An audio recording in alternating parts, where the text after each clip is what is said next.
बिस्मिल्लाहिर्रहमानिर्रहीम, अस्सलामु अलैकुम। लाखों करोड़ों दुरूदो सलाम मोहम्मद मुस्तफ़ा सल्लल्लाहु अलैहि वसल्लम और आले मोहम्मद पर। मैं हूँ उमर दराज गोंदल और आप मेरा फेसबुक और यूट्यूब चैनल देख रहे हैं। मैं आपको ख़बर ये देना चाहता हूँ कि रात को जो खान साहब की तकरीर थी, उस तकरीर के मुतालिक मैंने आपको बताया था कि वो बराह रास्त इदारों को मुखातिब करके की गई।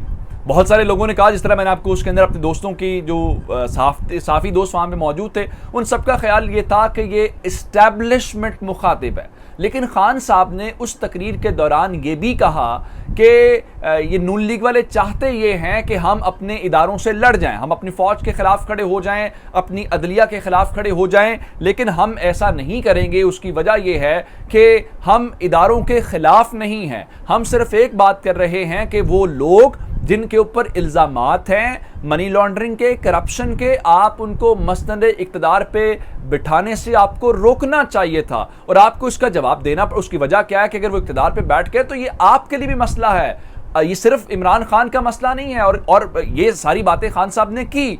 अब इस सारी सूरत हाल के दौरान कहीं ना कहीं उसके असरात तो आएंगे, उस तकरीर का रद्द-ए-अमल तो होगा, कोई तो आखिर उस तकरीर से खुश होगा और कोई नाराज तो होगा, ये बात तो तयशुदा है और ये काम हुआ है। अब जब हुआ है तो फिर मौका से फ़ायदा उठाने वालों ने अपनी महारत दिखाने की कोशिश की है, क्योंकि खान साहब ने रात के जलसे में भी बूट पॉलिश और चेरी ब्लॉसम की बात की।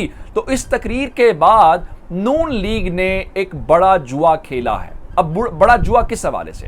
तहरीक इंसाफ ये कहती है कि देखें, ये जो उनकी हुकूमत गिराई गई है उसके पीछे जहाँ पे बहुत सारी साजिश की बातें बाहर भी हैं, लेकिन नून लीग जो खुद मानती है कि उन्होंने क्यों गिराई है, ये तहरीक इंसाफ की बात को छोड़ के, तो कहते हैं कि इन्होंने नवंबर के अंदर अपनी मर्जी का आर्मी चीफ लगा के और इन्होंने इलेक्शंस करवाने थे और उसके बाद सूरत हाल मुकम्मल तौर पर तब्दील हो जानी थी और अगले 10 साल इन्होंने इक़्तिदार से नहीं हटना था। अब ये उनकी बातें हैं। इसका मतलब ये हुआ कि नवंबर की अपॉइंटमेंट बहुत इंपॉर्टेंट है। अब एक बड़ी इंपॉर्टेंट बात लोग कह रहे हैं कि अगर इमरान खान जैसे आदमी को किसी ने अपनी मर्जी का आर्मी चीफ नहीं लगाने दिया तो एक ऐसी हुकूमत जो किसी के इशारे के ऊपर आई हो या किसी के लिए आई हो या किसी के कहने के ऊपर आई हो, जो तहरीक इंसाफ के हमारे दोस्त कहते हैं, तो इसका मतलब यह है कि उनको अपनी मर्जी का आर्मी चीफ लगाने का इख्तियार कैसे दिया जा सकता है जो जिनके पास तो इख्तियार है ही नहीं। चले इमरान खान लगाता तो समझ आती है। तो इस सारी सूरत हाल के दौरान नून लीग ने इस सूरत हाल को अपने हक में तब्दील करने का फैसला किया है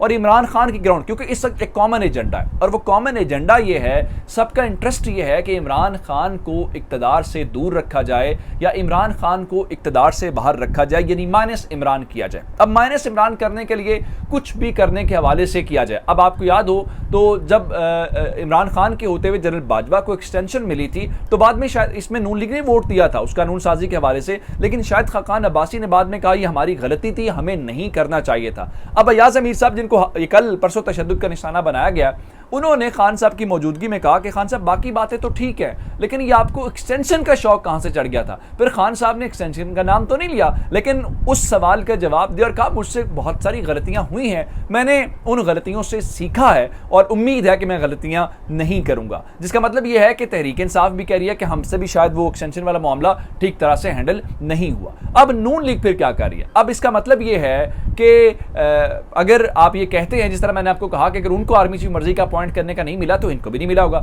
इन्होंने शहबाज शरीफ साहब ने जो जुआ खेला है, जो मैं कह रहा हूं कि जनरल बाजवा की तरफ दौड़े लगी हैं, अब क्या ऑप्शन हो सकती है? एक ऑप्शन ये है कि जनरल बाजवा रिटायर हो जाएं और या फिर जनरल बाजवा एक्सटेंशन ले लें, या फिर रिटायर होना चाहते हैं तो अपनी मर्जी का कोई नाम रिकमेंड करें। और ख्वाजा आसिफ नून लीग के जो वजीर दिफा हैं वो तो पहले ही कह चुके हैं कि वजीर आजम मेरिट के ऊपर तैनाती करेंगे और GHQ की रिकमेंडेशन उसमें शामिल होंगी, जिसका वो नाम कहेंगे भेजेंगे, हम उसको पॉइंट कर देंगे, हम उसके अंदर कुछ ज़्यादा नहीं जाएंगे। अब मैं आपको खबर दे देता हूँ, जो हमारे एक जो दोस्त हैं उन्होंने इस हवाले से ये खबर ब्रेक की है और वो खबर जो उन्होंने ब्रेक की है उसके मुताबिक अली सलमान अलवी साहब जो हैं उन्होंने ये खबर के मुताबिक, उनके मुताबिक मुस्लिम लीग नून ने उसूली तौर पे आर्मी चीफ को एक्सटेंशन यानी तोसी देने का फैसला कर लिया है। लेकिन अब सवाल ये पैदा होता है, चूंकि अब वजीर आजम जब तक चाहे आर्मी चीफ को अपॉइंटमेंट्स की बुनियाद के ऊपर, रीअपॉइंटमेंट की बुनियाद के ऊपर और एक्सटेंशन की बुनियाद के ऊपर रख सकता है। तो फिर इसका मतलब ये हुआ कि अगर नून लीग ने फैसला कर लिया जनरल बाजवा को एक्सटेंशन देने का, तो जनरल बाजवा को कितनी एक्सटेंशन दी जाएगी, 1 साल, 2 साल, 3 साल, क्या उसके बारे में कानून कहता है। अब खबर ये है कि फिलहाल ये जनरल बाजवा को राम करना बेसिकली चाहते हैं कि अब ये फैसला ये किया गया है कि जनरल बाजवा को ये कहा जाए कि हम आपको एक्सटेंशन देना चाहते हैं, और उसके बाद जनरल बाजवा अगर चाहते हैं कि वो रिटायर होना चाहते हैं तो ठीक है, वो रिटायर हो जाए, ये पहली ऑप्शन है। और उस रिटायरमेंट की सूरत में वो अपना जाननशीन या अगला आर्मी चीफ रिकमेंड करें और उसकी बुनियाद के ऊपर नून लीग जो है उस आर्मी चीफ को अपॉइंट करके इस सारे मामले को वाइंड अप कर दे। दूसरी ऑप्शन ये है कि अगर एक्सटेंशन की ऑफर जनरल बाजवा एक्सेप्ट करते हैं, जो मेरे ख्याल में वो नहीं करेंगे, जो हालात इस वक्त मुल्क के अंदर जो सिचुएशन है, जो मुझे लगता है, तो वो नून लीग तैयार नहीं करेगी, बल्कि जनरल बाजवा खुद से बता दें कि आया वो कितने अरसे के लिए आर्मी चीफ रहना चाहते हैं, आया वो 1 साल रहना चाहते हैं, आया वो 2 साल रहना चाहते हैं, आया वो 3 साल रहना चाहते हैं। तो इस सूरत में भी जनरल बाजवा खुद से ही इस बारे में फैसला करें, नून लीग इस बारे में कोई फैसला नहीं करेगी। लेकिन अब इस सारी सूरत हाल के दौरान मरियम नवाज शरीफ बहुत परेशानी का शिकार हैं। इसका मतलब तो फिर हुआ नवाज शरीफ और शहबाज शरीफ और हमजा शहबाज ने तो अपनी गेम सेट कर ली और ये तो आउट होगी सारी गेम से। लेकिन सिर्फ परेशानी यहां तक नहीं है, परेशानी लंदन तक है और नवाज शरीफ भी बहुत परेशान है। अब आप कहेंगे कैसे? नजम सेठी जो उनका माउथ पीस हैं, जो उनके करीबी दोस्त हैं, अभी हाल ही में मुलाकात करके आए हैं, उनके मुताबिक सूरत हाल इस वक्त ये है कि जो तमाम सर्वेज आ रहे हैं, जो मैंने खुद आपको बताया, लाइक लाहौर के अंदर मैंने आपको सर्वे बताया कि 30% नून लीग और 55% पीटीआई, उनके मुताबिक तमाम तर सर्वेज ये बता रहे हैं कि नून लीग इस वक्त गैर मकबूल जमात है। और उनका जी मकबूल कौन सी जमात है ये अभी किसी को नहीं पता। भाई तहरीक इंसाफ है, नाम लो, इमरान खान मकबूल है, मकबूलियत की इंतहाओं को छू रहा है इस वक्त, लेकिन वो नहीं मानेंगे।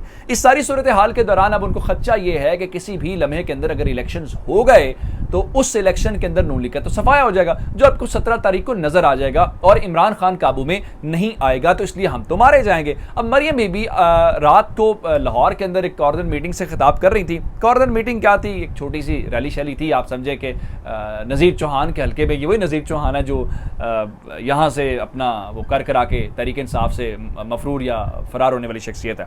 मरियम बीबी फरमा रही थी, राना सनावला ने कल कहा था जी हमें तिगनी का नाच नचाया जा रहा है, $1 अरब के लिए IMF हमें नचा रहा है। अब मरियम नवाज ये फरमा रही हैं कि IMF मुआहिदे के लिए हमें नाक की लकीरें निकलवा रहा है। रात को कस्में खा रही थी कि देखें लोड शेडिंग हमारी वजह से नहीं है, महंगाई हमारी वजह से नहीं है, फलां हमारी वजह से नहीं है। तो फिर भाई ये किसकी वजह से है? ये इंडिया की वजह से है, अफगानिस्तान की वजह से है, ईरान की वजह से है। अब तो आपको गवर्नमेंट आए हुए 3-4 महीने होने वाले हैं, अब आप किस परेशानी के अंदर हैं? अब लोगों के सामने आपका ये मंजन नहीं चलेगा, लोग बहुत से आने हैं। फिर मैं आपको एक और खबर दे देता हूं कि नून लीग के अंदर एक अंदरूनी लड़ाई चल रही है और उस अंदरूनी लड़ाई की खबरें बाहर आ गई हैं। अंदरूनी लड़ाई इसहाक डार की वापसी है और इसहाक डार की वापसी की सूरत में मिफ्ता इस्माइल की छुट्टी होने वाली है। और इस छुट्टी की सूरत में अब हो क्या रहा है? हो ये रहा है कि जनाब अली लोग उनको तनकीद का निशाना बना रहे हैं। और ये मैं नहीं कह रहा, ये ख्वाजा आसिफ ने खुद से ट्वीट करके कहा है कि ज़ाती मफादात के लिए मिफ्ता इस्माइल को पार्टी के अंदर तनकीद का निशाना बनाया जा रहा है।